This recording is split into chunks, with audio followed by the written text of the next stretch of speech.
Yes, people, welcome back to a new venture. That is Woodsy Talks Wrestling.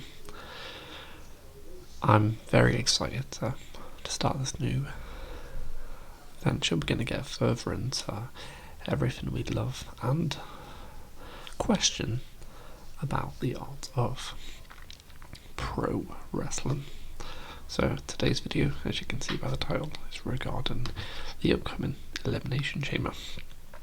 Previews, predictions, and everything in between. Would really appreciate it if you like, comment, subscribe, help the algorithm, help build the channel. We're looking to do regular uploads every day or every other day, depending on how much content. We know how much stuff happens and how things change quickly within Mania season, so let's get into it. Before we do jump into it, I'm just going to give you a little bit of information. Mid-20s UK, been a fan about 15, a bit more actually, while it's only 25. First started watching probably 2007, 2008, so 17-ish years. Obviously that's nothing compared to a lot of people on how long they've watched and been interested, but for someone from the UK, you know, you get a different vibe. You're not watching it live a lot of the time, you're watching it the next day because of how late it's on. So yeah, just a bit of information from my side. Let me know about yours below. But getting into the chamber being broadcast on Saturday the 1st of March, technically the Sunday the 2nd of March for people our side of the ocean. Beyond late, I'll probably watch it live. Might, depending on how fresh I am on Saturday night, might have to watch it the next day though. So I'll have to get SmackDown done in due time the day before to get it out in time. But obviously the big one, the main event, what we're all here for, the men's chamber match. Obviously it's coming to us from Toronto. There's a few Canadians on the card, so we'll see if they'll get big home pops or big boos from their home crowd. We'll see. So main event, 6-man. I assume it will be the main event of the 6-man chamber for the men's entrance. CENA, Punk, McIntyre, Paul, Rollins, Priest. Excuse me. In my opinion, it is between Punk and CENA to win the chamber. And I'll give you my reasons why. Personally, it's hard to know who they're going to go for. I think it's probably 70-30 in my eyes. I think it makes a bit more sense to go Punk over CENA, to be honest. And let me tell you why I picked Punk. If I had creative control, I would choose Punk, leaving CENA short, falling short once again. I'd like to see Punk get the main event at Mania that he missed last year due to injury. As mentioned, an L for CENA won't harm him at all. In fact, it will actually continue building towards his storyline, getting his first win back, which he hasn't got. And I think he'll win number 17 at SummerSlam. So some point before the end of the year, we know we've got him for a full year, so I think it'll be good to build a story. And as cool as it'd be to give him it on the grandest stage of them all. You know, Triple H is a storyline driven man, appreciates the old school, so I say give CENA another L, let him come close, and give Punk the main event so we can get Punk versus Cody at WrestleMania. I think potentially they could do an angle where CENA gets screwed just to save face a bit and add some sympathy for his farewell tour. Maybe who's the character that would screw him? It would be Logan Paul, wouldn't it? He could interfere after he's technically been eliminated, or screw CENA out and sets up a match at Mania. Can you imagine? Like, that would be one hell of a social media frenzy, having Logan Paul and John Cena at Mania. But yeah, I could definitely see that. And I would like to see Punk go on in the main event, Cody.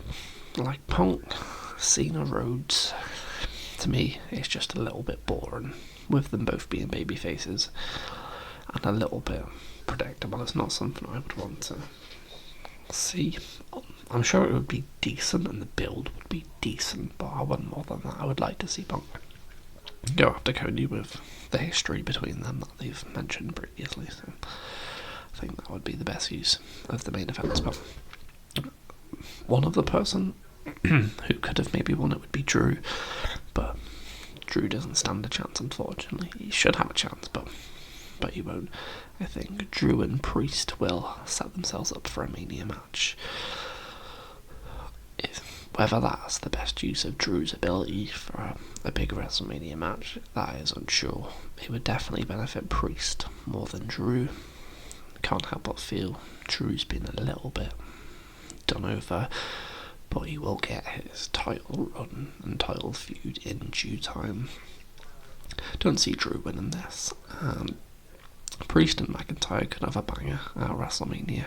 Damien Priest, a big baby face, gone over to SmackDown, and McIntyre, generational heel run, also gone over to SmackDown, so SmackDown's new babyface and heel could both have a good Mania feud. They're two good workers who could figure out a good, very good match, I'm sure.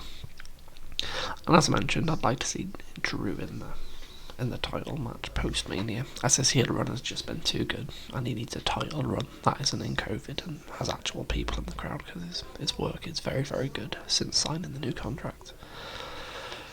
And in terms of Priest, he does need a fresh feud after months and months of going on with the Judgment Day and leaving and having a few matches with BAYLEY, but that seems to be over now that he's gone to SmackDown, thankfully.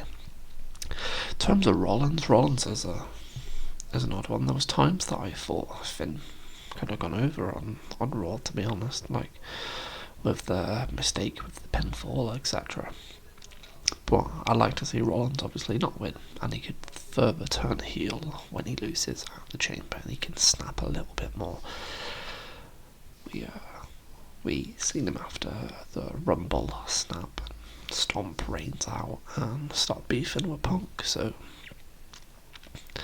teased a triple threat match after the Rumble when that happened, but I think they'll go another way, and who knows, Roman could find a way to get even out of the Chamber and screw Rollins out of the win and set themselves up for a one-on-one match at Mania, and let Punk go on to Cody instead. But it'll be interesting.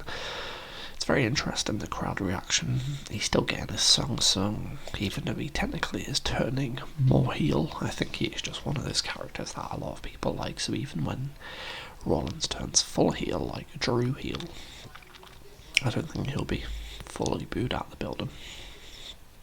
So yeah, I'd predict Punk to win, Priest and McIntyre to set themselves up for a match, Paul and Cena to set themselves up for a match, and Rollins and Reigns maybe setting something up.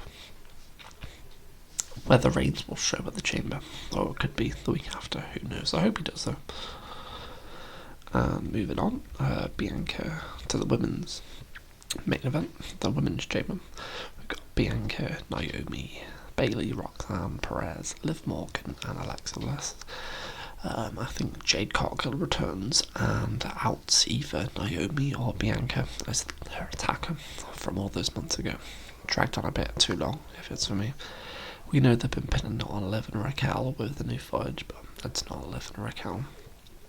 So yeah, I think Cargill will start a Mania feud with either Naomi or Bianca.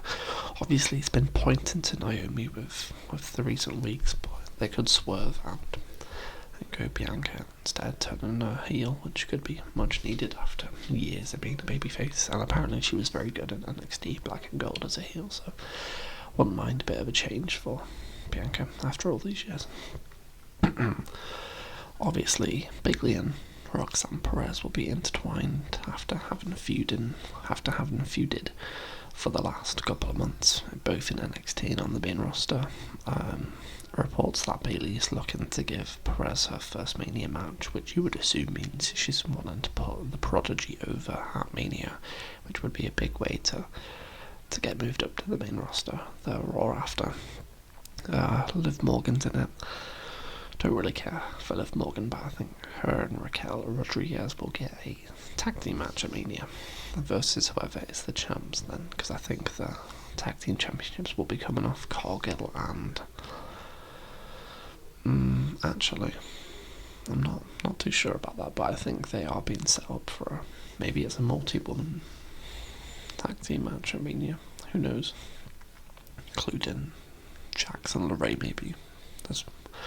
They might just have a few multi-people matches just to get people and tag teams on the card, which I'm not the biggest fan of, but we'll wait and see what Hunter is cooking for that.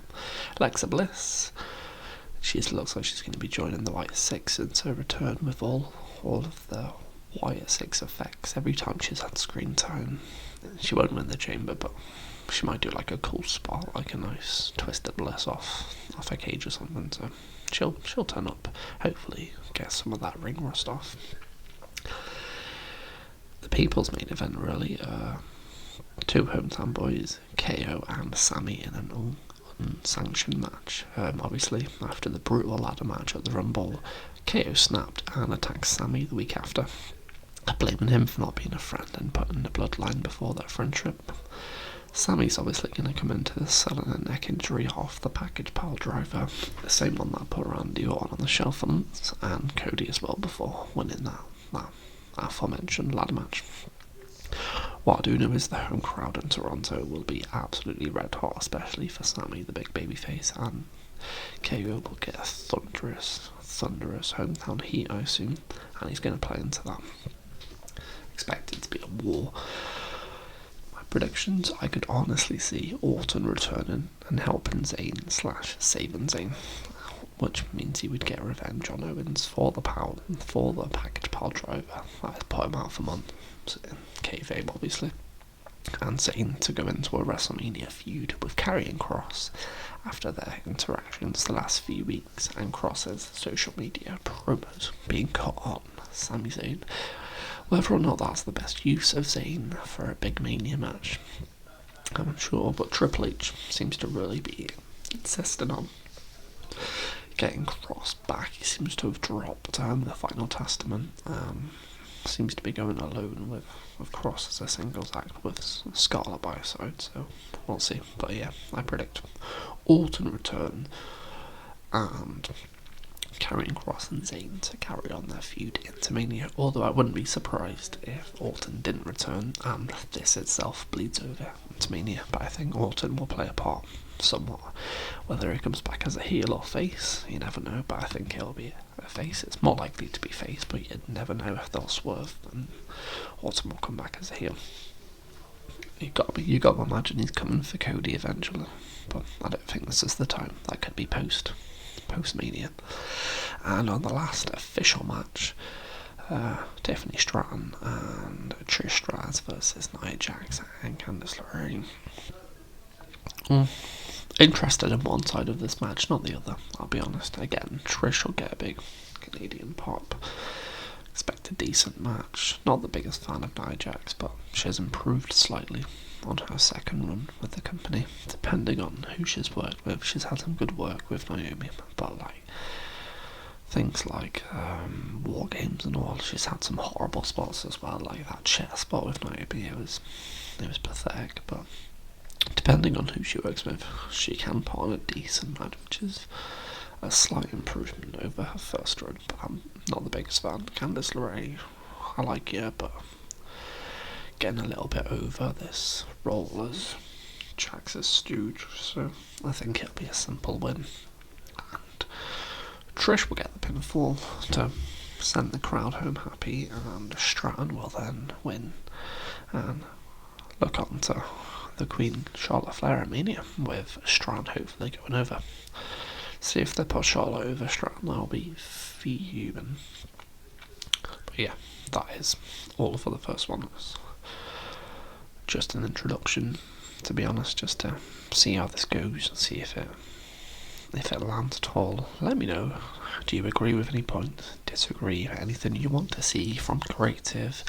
Are you happy with the direction it's going under? Now it's changed to Hunter instead of Vince. I think most people are, to be honest. Just a lot better directions, but yeah, that's what the channel's going to be about. Lots of discussions, open discussions. Feel free. Leave a comment, like, subscribe. Peace.